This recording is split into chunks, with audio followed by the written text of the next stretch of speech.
Magandang umaga po sa ating lahat. Tayo pong lahat ay dumako sa isang panalangin. Dakilang Diyos, nagpapakumbaba kami sa inyo dahil alam namin na kami mga beggars lamang mula sa inyong bounty, na kung hindi mo kami bibigyan, kung hindi mo kami kaawaan, wala kaming makukuha kahit mumog mula sa inyong hapag. Ngunit nagtitiwala kami na kami ay ginawa ninyong mga anak, kinupkup ninyo, at meron ng karapatan na marinig ang inyong salita. Kaya tulungan mo kami na maunawaan ito. Alam namin na aming mga tuhod ay nanginginig ngayon dahil sa kahinaan na meron kami. Ngunit alam namin that you will rekindle our strength, and the joy that you have given us in the first will be with us after your word has been said. Kaya dalangin po namin, kayo po ang patuloy na magbigay sa amin ng magandang pagkakataon na ito na makipag-fellowship sa inyo sa harapan ng inyong salita. May it be like an image of a feast. We are feasting together as your people, and we are feasting with you. At ang aming pinagsasaluan ay iyong mayaman at masarap na salita. It is sweeter than honey and the honeycomb. Thank you. We pray na kayo po ang patuloy na maluwalhati sa lahat ng ito. Dalangin namin ito sa pangalan ni Jesus. Amen. Ang ating text ay nandoon sa 1 Corinthians chapter 7 verses 17 to 24. 1 Corinthians chapter 7 verses 17 to 24.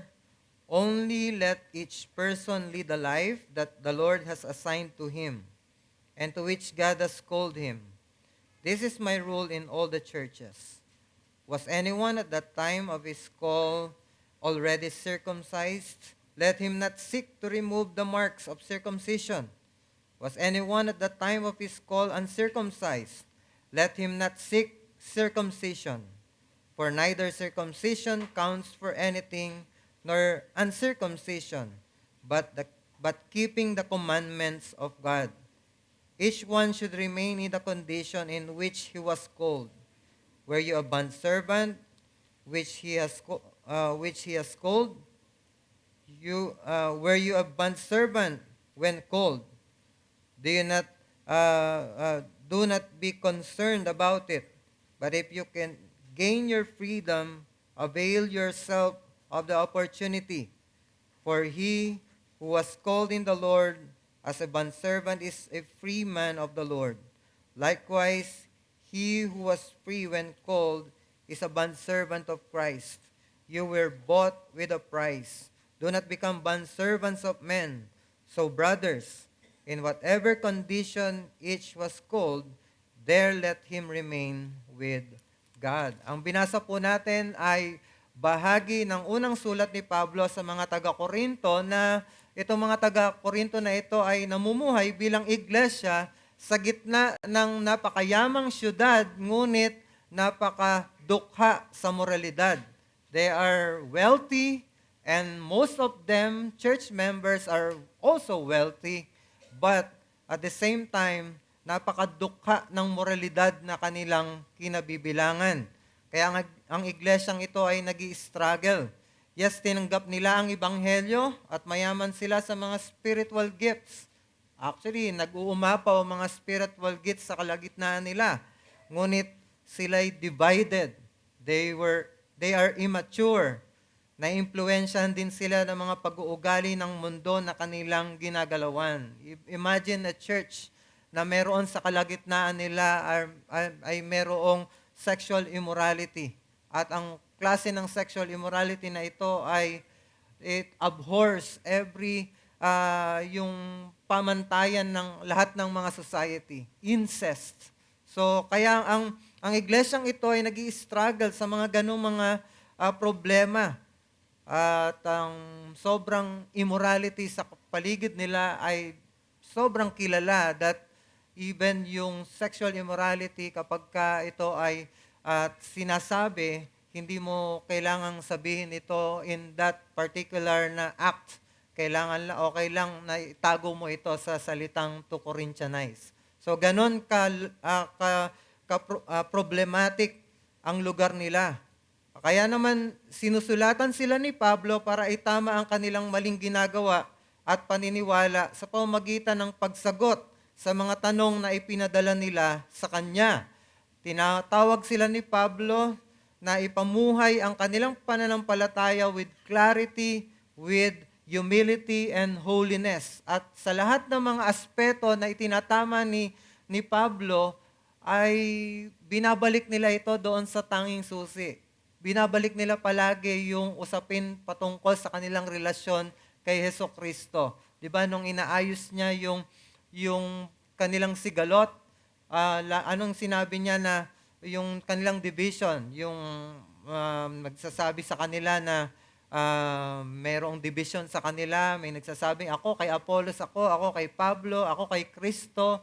Ano yung sinabi niya? Is Christ divided? So lagi niyang binabalik sila kay Kristo dahil alam nila si Kristo lamang ang paraan para ma-address ang mga samot-saring mga problema nila. Alam niyo dito sa chapter 7, ang sinasagot ni Pablo ay yung tungkol sa marriage, sa singleness, sa divorce, at yung sexual relations. Naguguluhan kasi sila paano iakma yung kanilang buhay na kay Kristo doon sa mga relationships na meron sila, yung mga personal relationships. Ang iba sa kanila nagtatanong, should married couples abstain from intimacy? Kaya doon sa unang bahagi nito, sinasabi nila, okay lang, magsama kayo except doon sa mga pagkakataong may kailangan kayong usapan. You share the marriage bed except on the times na may usapan kayo. Kaya you are on the issue ng may pinagpe-pray kayo, you need to fast at even yung inyong pag-share ng bed ay kailangan yung i-abstain for a time, pero wag niyong patagalin. So may ina-address niya yung ganon. Pero kasi may nagtatanong sa kanila, should married couples abstain from intimacy? And then should single people stay single forever? Or gusto ba nila na okay ba na mag-asawa sila? And then, kailangan bang hiwalayan ng mananampalataya yung mga asawa nilang unbelievers? Well, sinagot lahat ito ni Pablo ng may pastoral wisdom at theological clarity. In-affirm niya na mabuti ang marriage, ganon din ang value ng celibacy. Diba? Yung value ng marriage, in-affirm niya sa pamamagitan ng ganito, sinabi niya, maganda na manatili at this present moment ng ating persecution, mas maganda na manatili ang isang kabataan na unmarried sa kanyang kalagayan. Pero kung meron siyang desire na hindi mapipigilan, ay kumuha siya ng asawa niya. It is better to marry than to burn with passion. So, ganun niya ito inayos. And then, in-affirm niya rin yung value ng celibacy, na ang isang tao na walang asawa, siya ay malayang maglingkod kay Kristo. And then yung importance din ng honoring yung commitments nila. They were committed, they are bound with their unsaved husband, or sa mga wife na mananampalataya, unsaved ang kanilang husband, and then vice versa. Anong sinabi ni Pablo? Manatili kayo sa inyong bond unless humiwalay siya sa inyo. So, in-address niya itong lahat. Ngunit, ito yung nakakapagtaka. Ngunit sa gitna ng pagtalakay sa mga bagay na ito, ay biglang isiningit niya ang ating text at tila biglang iniba ni Pablo ang usapan. Bilang isiningit niya ang tungkol sa circumcision at slavery.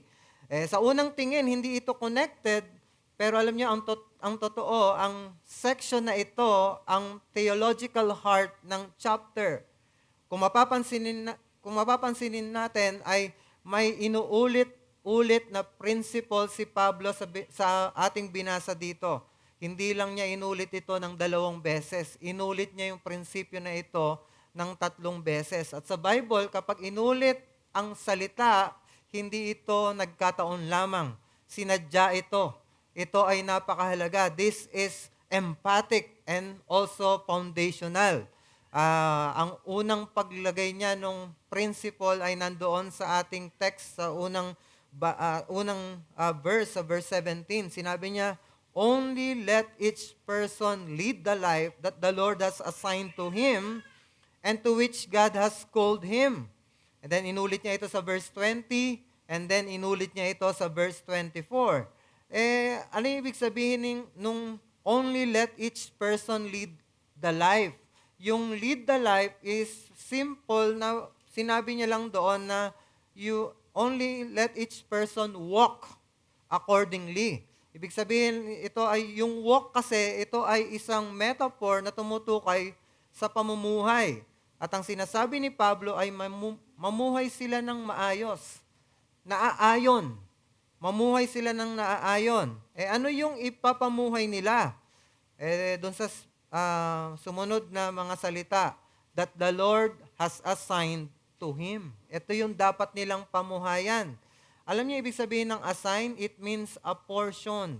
At sa Septuagint, sa Greek translation ng Old Testament, ito yung ginamit na salita nung ipinamahagi ni Yahweh yung mga parte ng promised land sa Israel.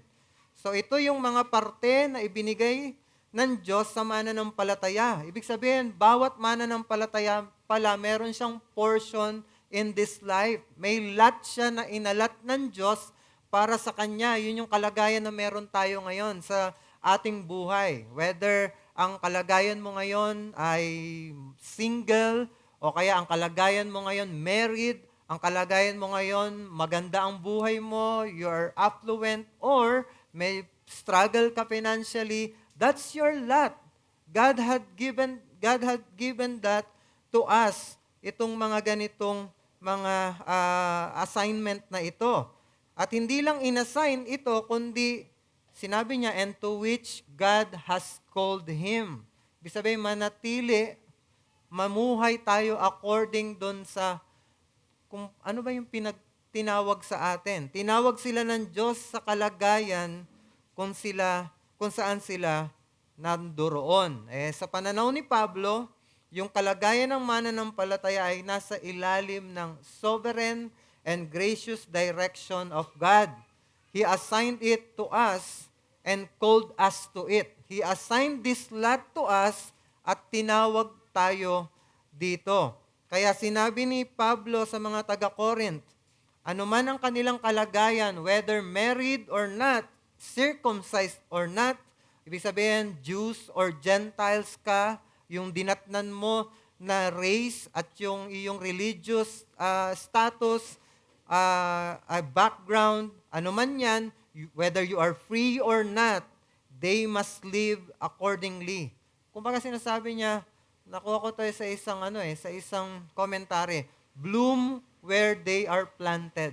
They must bloom where they are planted. Diyan kayo tinanim, magbunga ka dyan, lumago ka dyan, at magbunga ka dyan.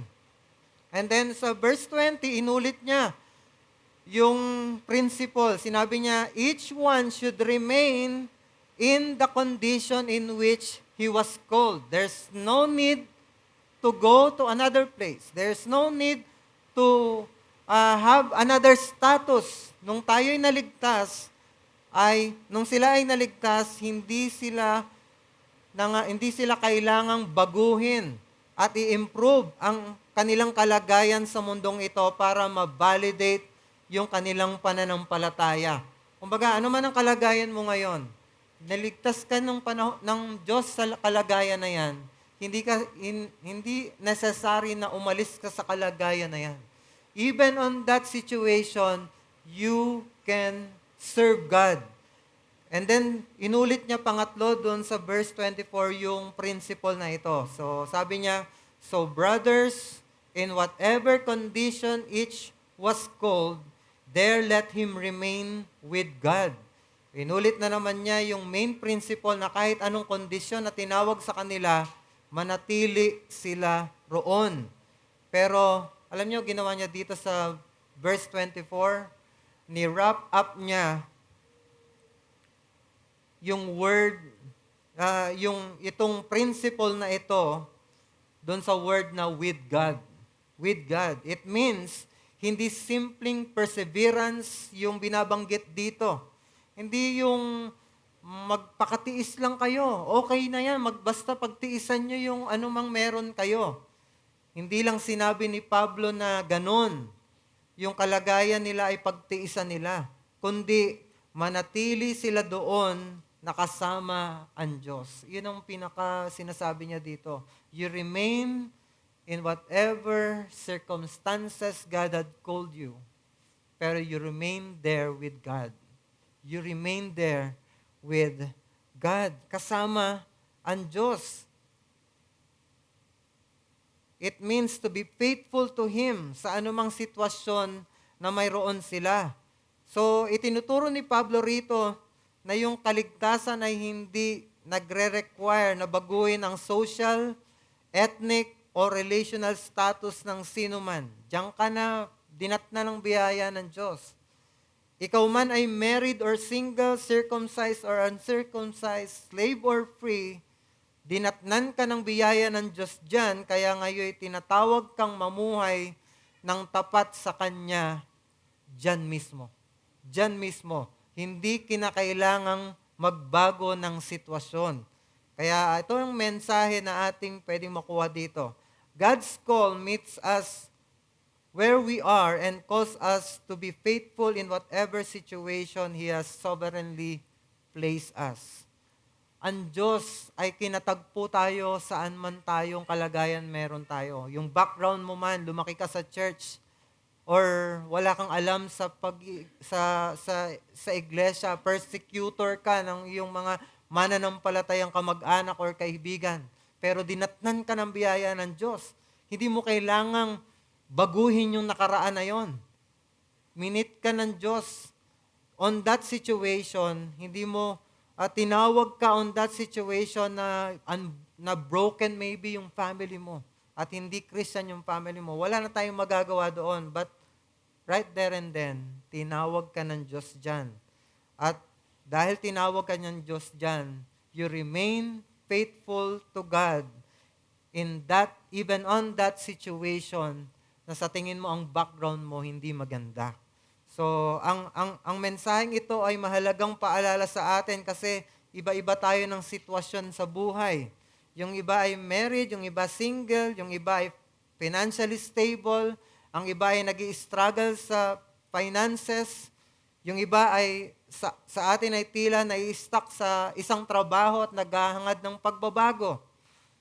Kaya marahil ang iba ay nag-iisip, ito bang kalagayan nating ito ay naglilimita sa atin para maging kagamit-gamit sa Diyos? Meron ba akong dapat hintayin para makapaglingkod sa Diyos? Kailangan ba na mag-pray ako sa Diyos na ihanguin niya ako dito sa lugmok na kalagayang ito bago ako maging faithful sa Kanya?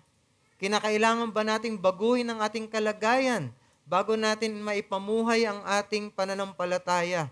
Ang sagot ni Pablo ay malakas na hindi. Hindi kailangan. Nung tinawag tayo ng Diyos sa kaligtasan, ay dinatnan niya tayo sa ganitong kalagayan. May kaya or wala, malusog or mahina, binisita ka ng Diyos sa kalagayang yan. At nilagay ka niya dyan ng may dahilan. So, hindi kinakailangang baguhin yung ating kalagayan. Ang nagbago is nandun na tayo sa kalagayan ngayon, pero may purpose na. He made that situation with purpose for us. Meron ng kalagayan, meron ng purpose yung ating mga kalagayan. Para maging tapat at magbunga, yun ang purpose ng Diyos para sa atin. So, Paul is not saying that change of status is forbidden. Gusto kong linawin na hindi sinasabi ni Pablo dito na hindi na kayo dapat mag-asam ng pagbabago.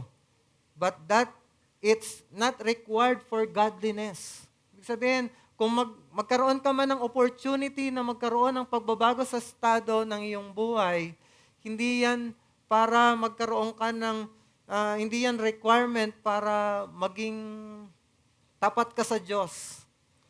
Hindi mo yan gagawin na parang, Lord, bigyan mo ako ng ganitong mga pagpapala. Pag binigyan mo ako ng ganitong pagpapala, ibibigay ko ang buhay ko sa iyo.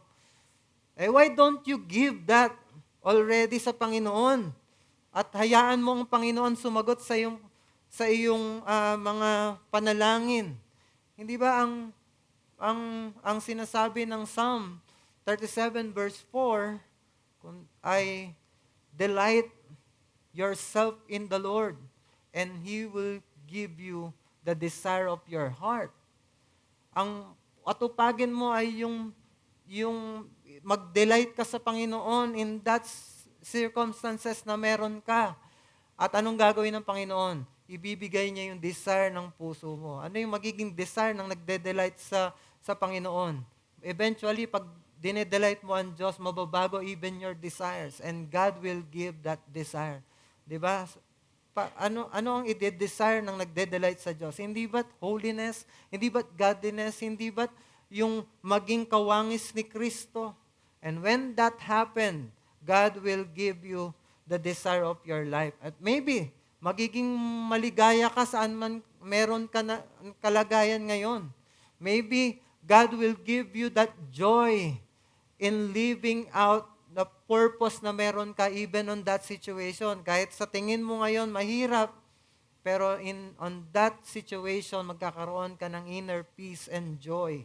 So God's grace meets us where we are, and His call transforms our current condition into a place of purpose. Binabago niya yan na nagkakaroon niya ng purpose sa atin. So, ang tanong sa atin ngayon, how are we to be faithful in whatever situation God has sovereignly placed us? Dalawang bagay ang ating makikita dito. Maintaining our submission to God, and number 2, recognizing our relation to Christ. Tingnan natin yung una. Maintaining our submission to God. Dun sa verses 18 to 19. Was anyone at the time of his call already circumcised? Let him not seek to remove the marks of circumcision. Was anyone at the time of his call uncircumcised? Let him not seek circumcision. For neither circumcision counts for anything nor circumcision, but keeping the commandments of God. Paul begins his theological argument by using circumcision and uncircumcision as illustrations. Ginamit niya ito hindi dahil malaking issue ito sa Corinth. Ang totoo, wala namang issue dito ng pag-aaway ng Jews and Gentiles. Wala dito nag-aaway na circumcised versus uncircumcised. Kung babasahin mo ang 1 Corinthians, wala kang mababasa dito lamang.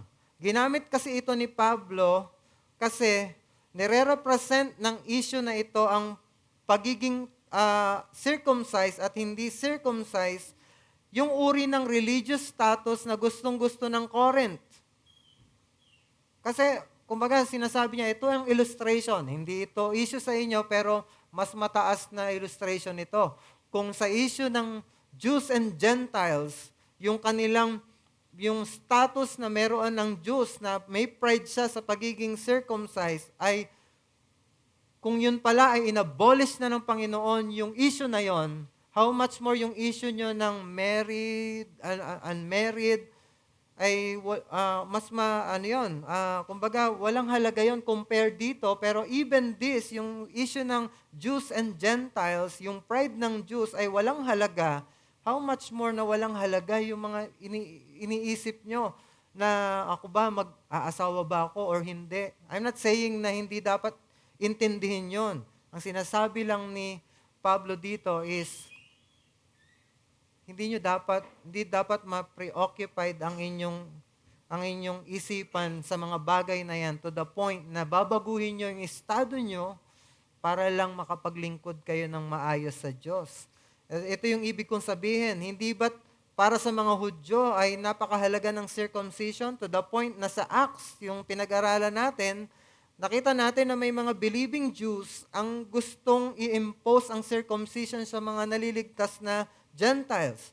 Just as if circumcision would make them true children of God. Kumbaga, it would add value sa kanilang pagiging anak ng Diyos. Yes, they came to Christ, they have been baptized, but they are not fully children of God. They need to be circumcised. That's how very important yung circumcision sa mga Hudyo.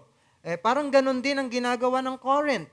They were trying to change their marital status to feel more spiritual. Akala nila mas magiging spiritual sila kung magiging divorce sila sa unchristian husband nila or unchristian wife nila. Akala nila mas magiging mas religious, mas malapit sa Diyos sila kung mananatili silang single. O kaya kung ipapanatili nila yung kanilang marriage. O kaya babaguhin na makikipag-divorce na lang sila. So, ganun yung ginagawa ng mga Corinthian believers dito. Well, ginamit ni Pablo ang circumcision para ipakita na ang pagpapalit ng religious identity or external condition, just like what they are thinking, does not enhance one's standing before God. Walang magiging dagdag sa'yo kung babaguhin mo yung estado mo. Kahit baguhin mo man yung iyong religious background, magpatuli yung hindi tuli, walang magiging walang magiging dagdag na espiritualidad yan, gaya ng iniisip ninyo. Ang pagtawag ng Diyos sa kaligtasan ay hindi nakasalalay sa religious background. Hudyo man o Hentil, ang Ebanghelyo ay bumibisita saan man silang grupo madatnan nito. Madatnan man sila na nasa Christian family. Madatnan man sila na Hudyo, na pious na Hudyo. O kaya madatnan man sila na barbaric.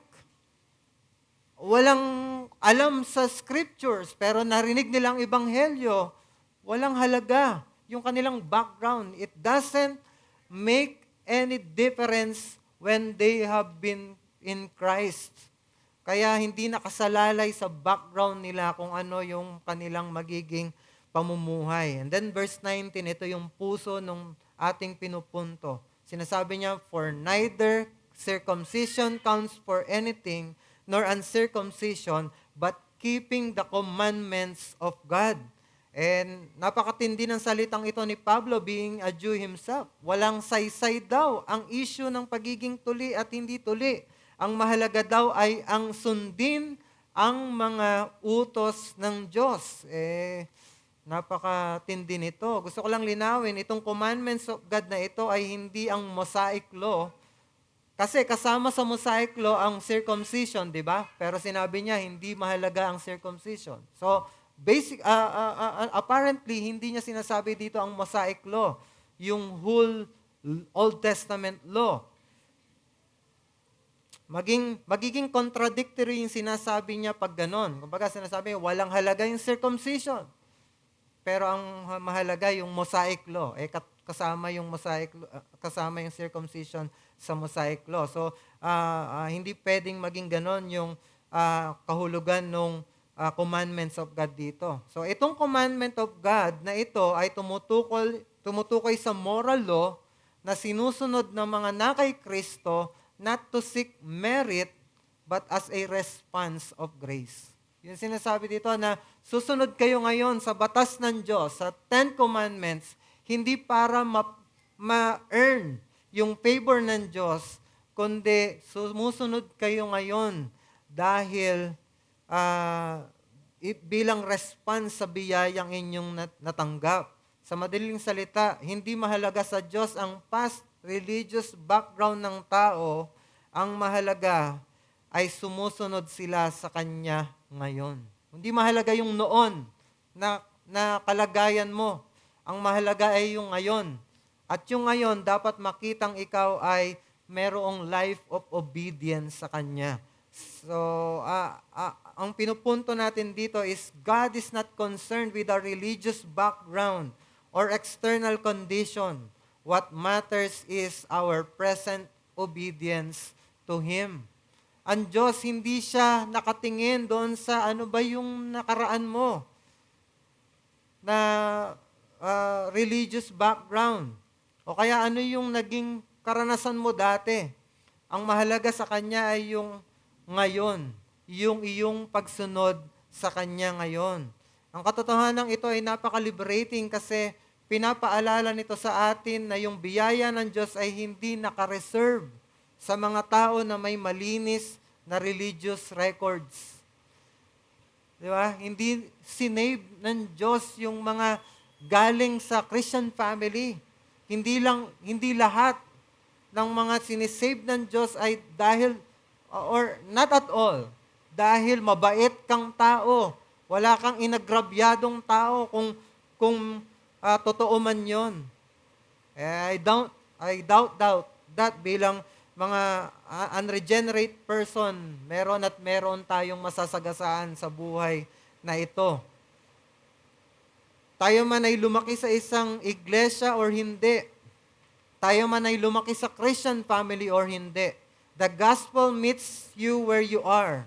Hindi mo kailangang i-upgrade yung past mo para tanggapin ka ng Diyos. So, as if mababago mo yung past mo. God is not requiring you na baguhin mo yung nakaraan. Kasi hindi mo naman kayang gawin yon. So, this is liberating. Pero ito rin ay, hindi lang liberating, it is a challenging message. Kasi nag-shift ang focus nito mula sa ano tayo dati, sa paano tayo mamuhay ngayon. Kung dati ganito ang pamumuhay mo, ang challenge is you live your life differently even on that situation na meron ka.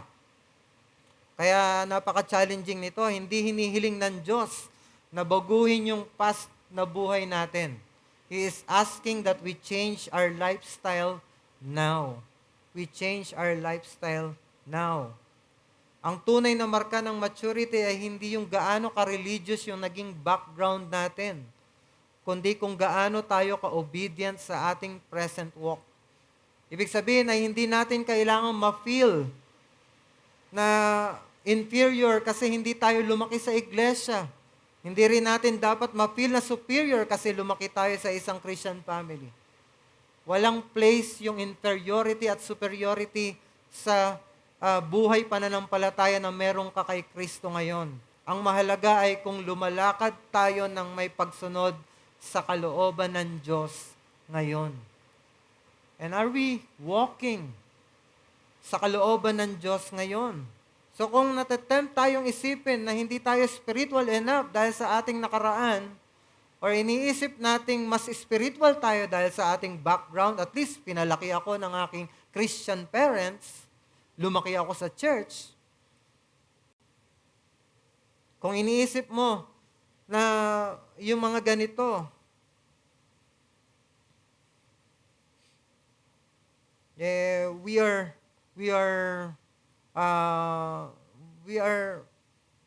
meron tayong problema.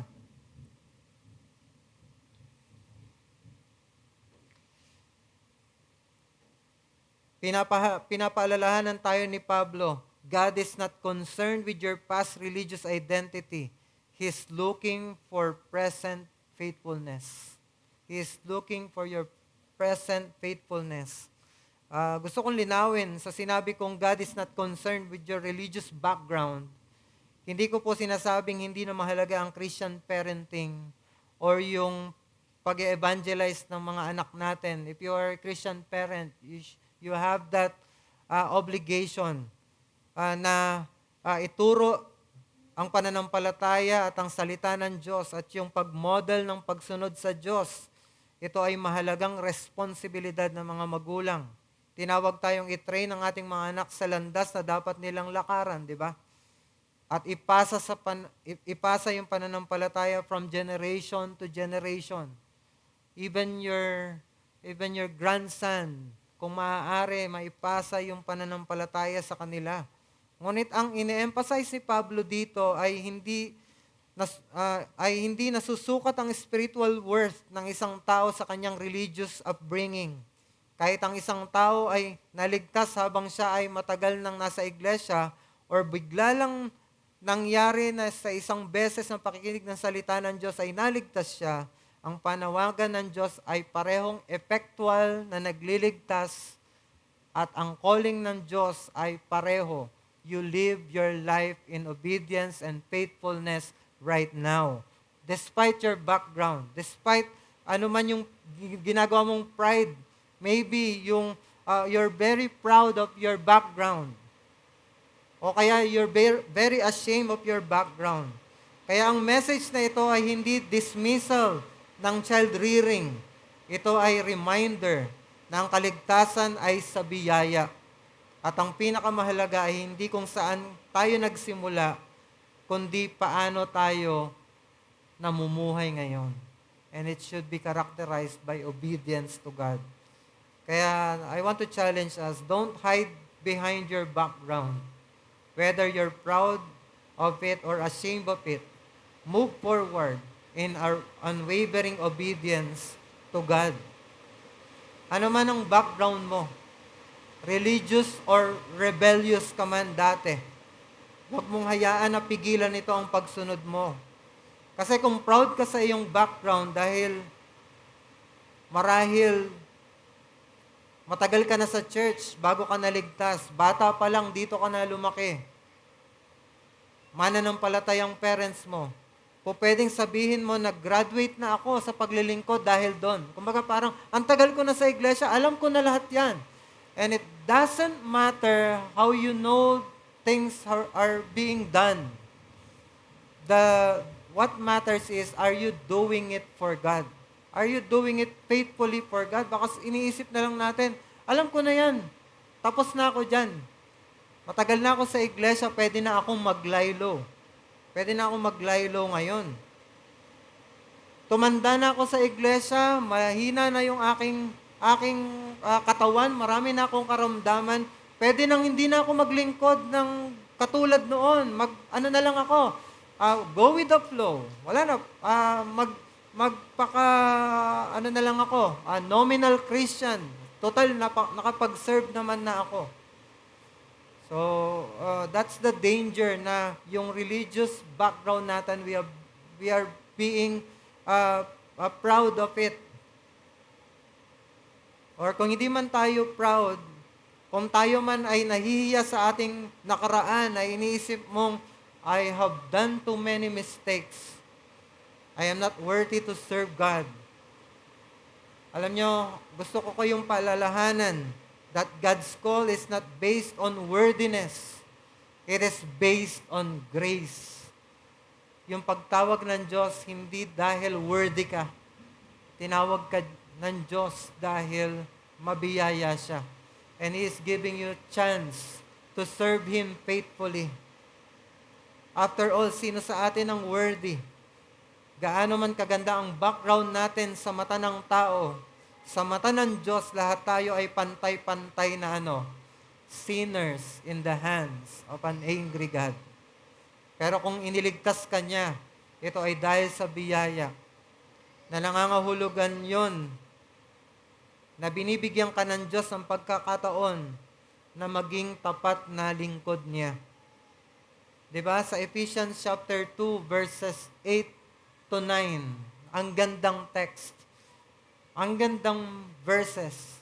Pero maganda rin yung sumunod na verses, yun sa verse 10. Kasi madalas binabasa lang natin, Ephesians chapter 2, 8 and 9. Pero may kaduktong yon sa verse 10. Diba? Basahin natin. Basahin ko. For by grace you have been saved through faith, and this is not your own doing. It is the gift of God, not as a result of works, so that no one may boast. Ano yung verse 10? For we are His workmanship, created in Christ Jesus for good works, which God prepared beforehand, that we should walk in them. We are created unto good works. Na yung good works na yon, nilatag na ng Diyos para ating lakaran. So, tinawag ka ng Diyos sa isang magandang pagkakataon to serve Him, to be faithful to Him. Huwag mong sayangin. When God called you by His grace, He called you into a life of obedience to His will. Alam niyo, si C.T. Studd, sikat siyang English player ng cricket noong late 1800s. Ewan ko kung may kilala na kayo or kilala nyo na si C.T. Studd or narinig nyo na siya. Pero ano siya, nung 1800s, sikat siyang manlalaro ng cricket at marami siyang mga award na nakuha. Pero nung naligtas siya, ay na-realize niya na lahat ng fame at success, they are meaningless kumpara sa panawagan ni Kristo.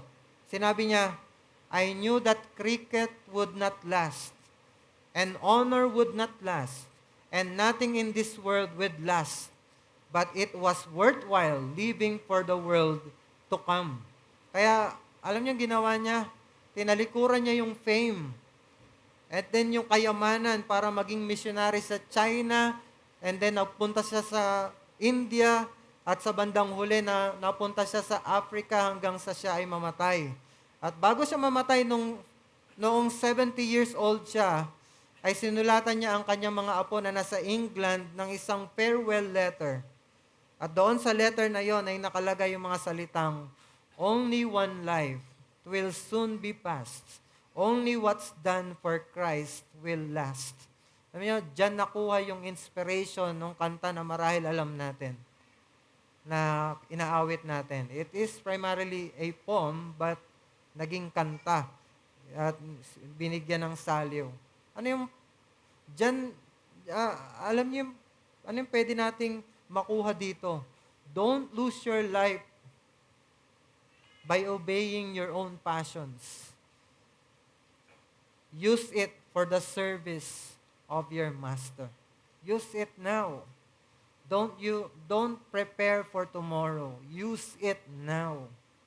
Huwag mong sayangin yung pagkakataon kasi hindi natin alam kung ano yung darating bukas. Hindi natin alam kung hanggang bukas may hininga tayo. Pero ngayon, ang pagkakataon para paglingkuran ng Diyos. Kung meron sa atin dito, wala pa kay Kristo, you are missing a very good opportunity to serve, to delightfully and joyfully serve a wonderful Savior, a wonderful Master.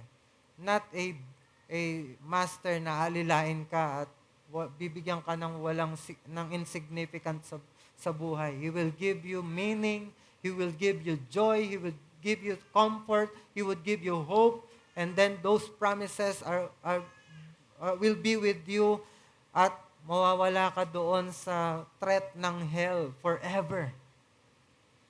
You're missing those things. Kaya kung wala ka pa kay Kristo, magtiwala ka ngayon sa Kanya na kaya Kanyang hanguin dyan, kaya Niyang pagharian ng buhay mo, at kaya Niyang ibigay sa iyo ang lahat ng mga hindi mo kayang i-imagine. And even He Himself can be yours. Because God is the portion of every believer in this life. Ito yung portion ng lahat ng mananampalataya. Kaya magtiwala ka kay Kristo, sumampalataya ka sa Kanya na yung Kanyang kamatayan ay sapat para iligtas ang isang makasalanang katulad na mo at katulad ko. So, pangalawa, at mabilis lang, recognizing our relation to Christ. Sa verses 21 to 23. Verse 21, were you a bondservant when called? Do not be concerned about it. But if you can gain your freedom, avail yourself of the opportunity. For he who has called you in the Lord as a bondservant is a freedman of the Lord. Likewise, he who was free when called is a bondservant of Christ. You were bought with a price. Do not become bondservants of men. Well, Paul now turns to social status, specifically yung condition ng slavery. So, verse 21, sinabi niya, do not be concerned about yung, kung ikaw man ay, nung tinawag, ikaw ay Hudyo, wag mong intindihin yon. Paul, kung ikaw may tinawag na bondservant, kung ikaw man ay tinawag na alipin, wag mong masyadong intindihin yon. So Paul is not minimizing yung hardship ng slavery. He is just reframing yung kalagayan ng slavery. Sinasabi niya lang na yung kanilang social condition ay hindi ang kanilang spiritual identity. At kung may pagkakataon na maging malaya kayo, ay kunin ninyo ang pagkakataon, sabi niya. So hindi sinasabi ni Pablo na manatili sila sa kalagayan nila bilang slaves. So Paul is not, kumbaga, Paul is not yung condoning slavery. Ang problema lang, hindi ito yung labanan nung panahon na yon. Hindi social justice ang labanan nung panahon na yon. Ang labanan is yung spiritual transformation. That even a slave can become free with Christ, in Christ. Kung may opportunity binibigay ang Panginoon, ay yun na yung panawagan ng Diyos sa kanila. Kaya kung magkakataon man, na bigyan ka ng pagkakataon na umalis dun sa kanilang kalagayan, ay ibig sabihin, God is calling you into another situation. Yun na yung lot para sa kanila. Pero ang mas mahalaga ay ang kanilang relationship sa Panginoon. In fact, sa verse 22, binanggit ni Pablo yung paradox. Ano yung paradox? Yung kabalintunaan. Sinabi niya, "For he who was called in the Lord as a bondservant is a freedman in the Lord." So, bondservant sila, tinawag ng Panginoon, pero ang totoo, sila ay malaya na, pinalaya na sa Panginoon. Malaya na sila sa Panginoon. And then likewise, he who was free when called is a bondservant. Kung ikaw man ay malaya, nung ikaw ay tinawag ng Diyos, huwag kang masyadong magpakampante sapagkat ikaw ay bondservant ng Panginoon. Ikaw ay alipin ni Kristo. Kay Kristo, ang alipin man ay malaya sa spiritual. Ibig sabihin, liberated from sin and shame. And then kay Kristo rin, ang malaya ay alipin spiritually. Alipin nino? Alipin ni Kristo. They are called to humble service under the lordship of Christ. So, walang antinomian na mananampalataya. Kahit isipin nila, bakit? Di naman ako naligtas na alipin. Ba't ako magpapaalipin? No, hindi pwede na walang pagpapasakop sa bagong master, and that is the Lord Jesus Christ. Sinasabi ni Pablo na yung ating relationship kay Kristo ay binago ang ating identity. Mas mataas man o mababa ang ating estado sa lipunan, tayo ay under the same master, and that is Christ. And that is our identity. We are in Christ. Kaya ano yung pinupunto dito? Our true identity is not defined by our status in society, but by our relationship with God who owns us. Sino ba yung nagmamay-ari sa'yo? Si Kristo ang nagmamay-ari sa mga mananampalataya, and that matters from now on. From the very beginning na naging mananampalataya ka, hindi na yung social status mo ang identity mo. Hindi mo na dapat sukatin yung kalagayan mo according sa laman ng pitaka mo o sa laman ng bank account mo o kaya sa mga struggle sa pinagdaraanan mo financially. Hindi ka dapat malugmok sapagat ang identity mo hindi yung mga bagay na yon. Your true identity is you have Christ. And that piece of penny na meron ka na sa bulsa mo ngayon.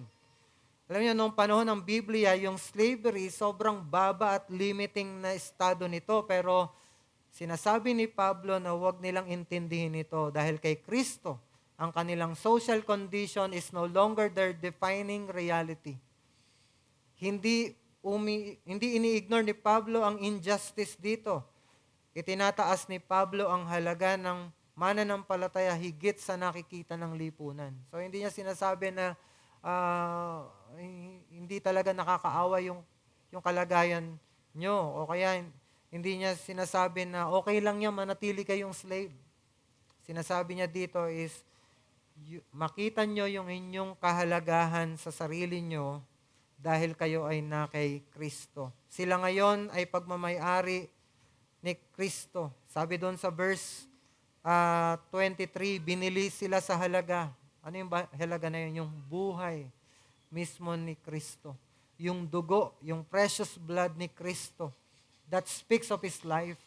The precious life of the Son of God, yun yung ipinambili sa atin. So, how much worth ang inilalagay mo sa sarili mo ngayon? Are you defining your life dahil sa anong meron ka ngayon?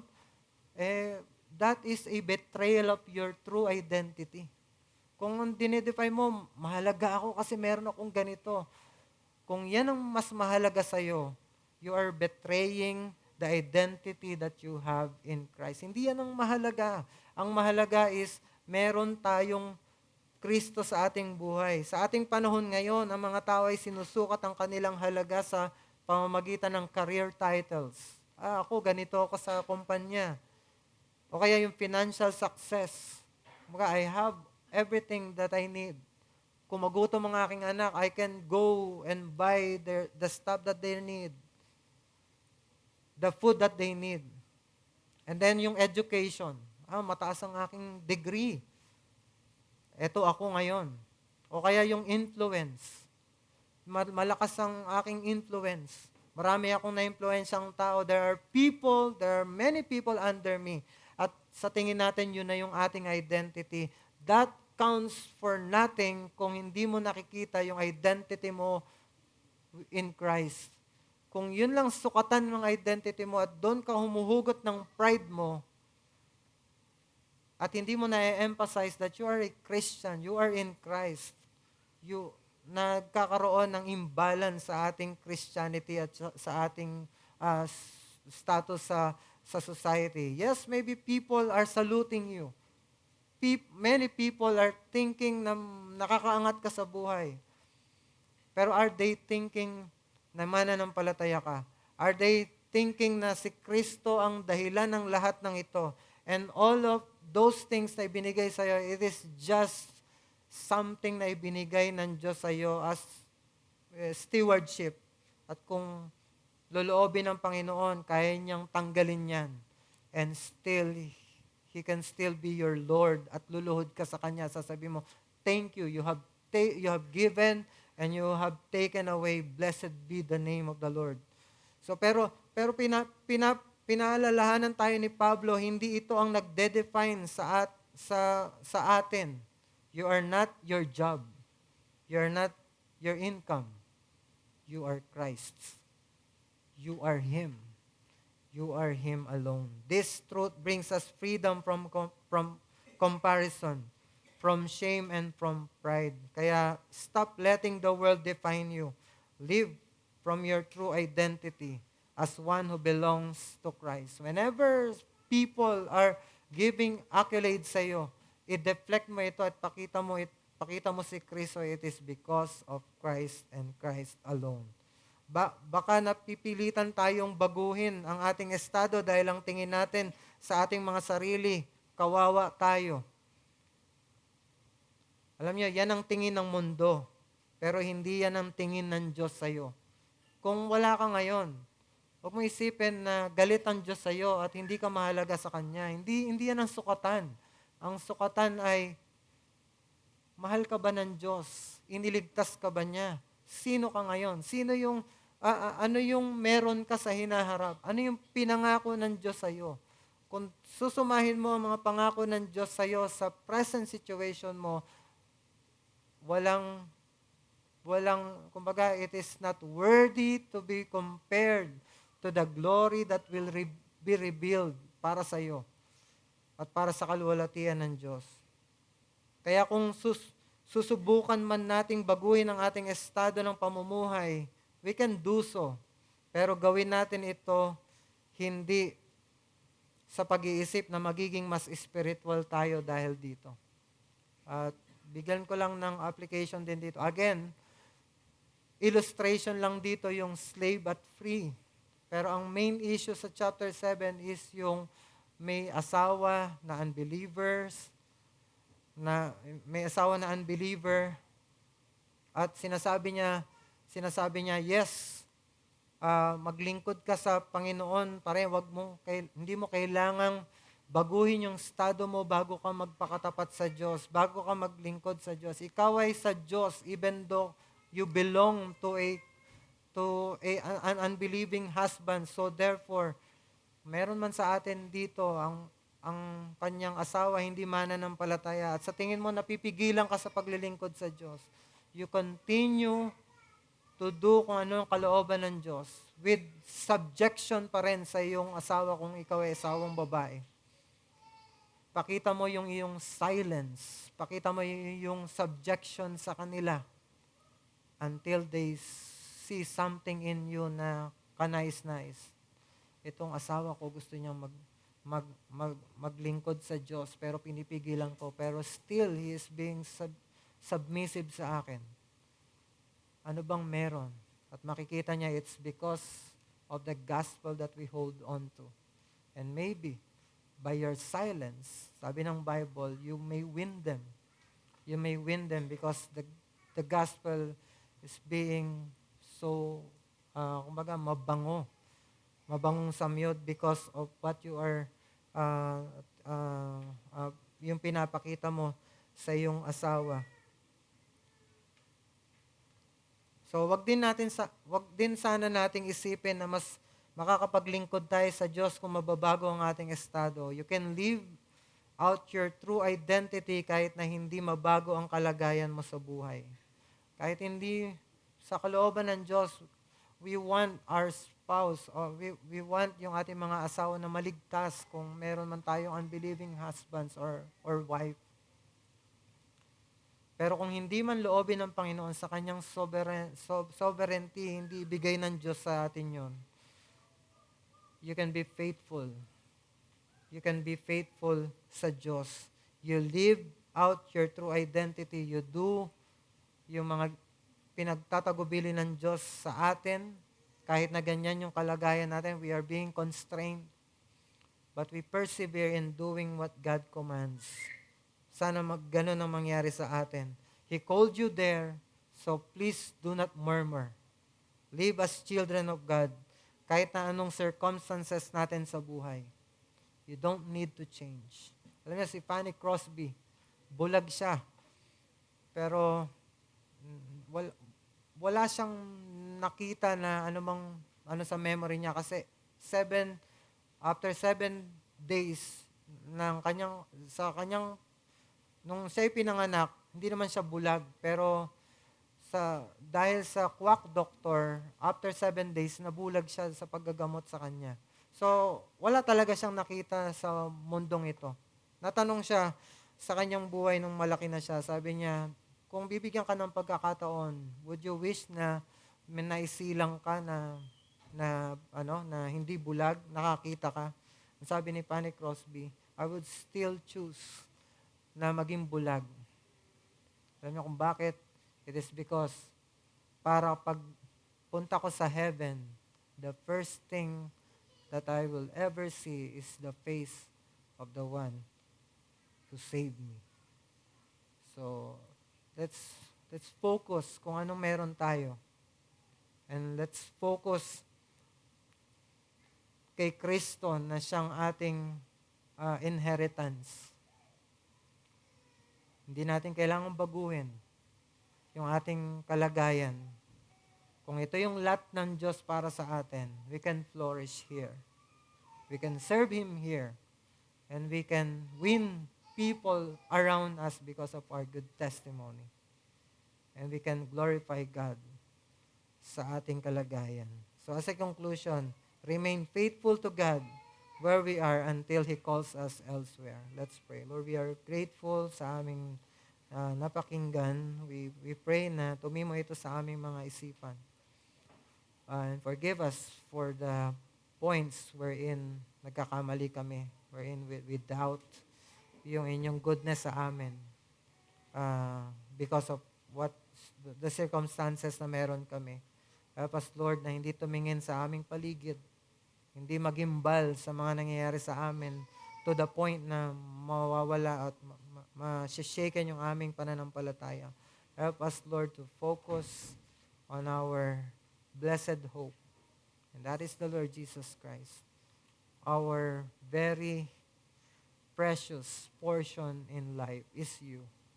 And the moment na lalapit kami mapupunta kami sa heaven, we will shout that heaven would be hell if you are not there.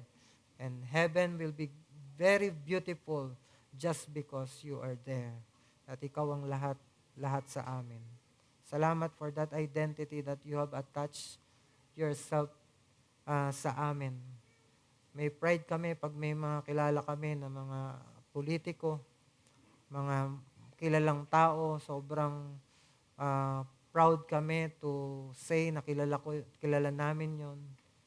But how proud we should be more by knowing that the highest being in the universe, in all of creation, in all of the universe, ay kilala namin. At siya ay kaisa namin. He is living within us. You are living within us. Kaya may we shout and may we be proud of our identity, that we are Christians. We are your son. We are your daughters. And we are the one who love you. At dalangin po namin na gamitin mo itong aming kaisipan na ito to live for you and for you alone. To seize the moment to really be faithful sa inyo in whatever circumstances you have called us. Salamat po. Dalangin namin ito sa pangalan ni Jesus. Amen.